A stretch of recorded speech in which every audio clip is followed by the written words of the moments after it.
পূজা উপলক্ষে অনেক সময় আশেপাশে যে মেলাগুলি হয়, তারপরে ওখানে গাজার আড্ডা বসে, মদের আড্ডা বসে, এইগুলি কিন্তু এবার কোনো অবস্থায় হওয়া যায়। এই দুর্গাপূজা উৎসবের জন্য আমরা এই আইন শৃঙ্খলা কমিটির একটা মিটিং করছিলাম।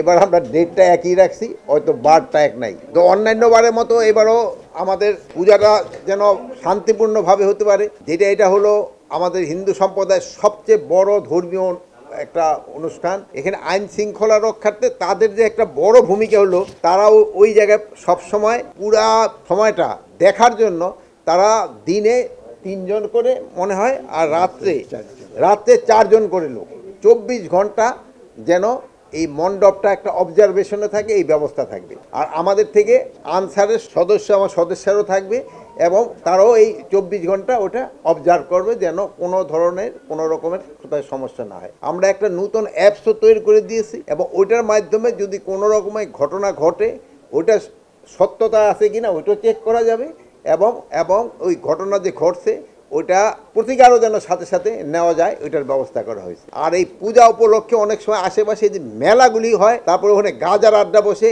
মদের আড্ডা বসে, এইগুলি কিন্তু এবার কোনো অবস্থায় হবে, কোনো রকমের কোনো মেলা হবে না। বাট ওই ছোটোখাটো 2-1টা দোকান থাকতে পারে, যেটা কমিটির থেকে পারমিশন নিয়ে তারা ওই দোকানগুলি স্থাপন করতে পারবে। এই প্লাস আমাদের সব বাহিনী থাকবে, সশস্ত্র বাহিনী থাকবে, পুলিশ থাকবে, আনসার থাকবে, র্যাব থাকবে, বিজিবি থাকবে।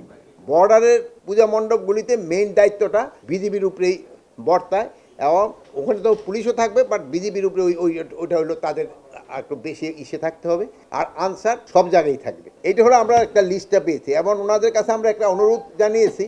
এই অনেক সময় দেখা যায় যে এই লিস্টের বাইরে অনেক সময় 2-1টা মণ্ডপ করে, যেই সব মণ্ডপগুলিতে কোনো একটা ঘটনা ঘটে, যেহেতু আমরা তো যেই লিস্টটা পাই ওই লিস্টের উপরেই আমরা কিন্তু আমাদের আইন শৃঙ্খলা বাহিনীগুলি নিয়োগ করি, কিন্তু হঠাৎ দেখা গেল এক জায়গায় একটা শুরু করে দিল, ওইটা হলে আবার আমাদের জন্য অসুবিধা হয়ে যায়। এই জন্য ওনাদের কাছে আমরা রিকোয়েস্ট করেছি, আপনারা যেখানে যেটাই করেন না কেন আমাদের কাছে লিস্টটা আগে দিয়ে দিবেন, যেন আমাদের আইন শৃঙ্খলা বাহিনী ওই জায়গায় আমরা দিতে পারি। বিসর্জনের সময় দেওয়া হয়েছে 7টার আগেই যেন বিসর্জনটা শেষ করতে পারি। সবারই ক্ষেত্রে আমরা একই ইনস্ট্রাকশন দিয়েছি, সন্ধ্যা 7টার আগে।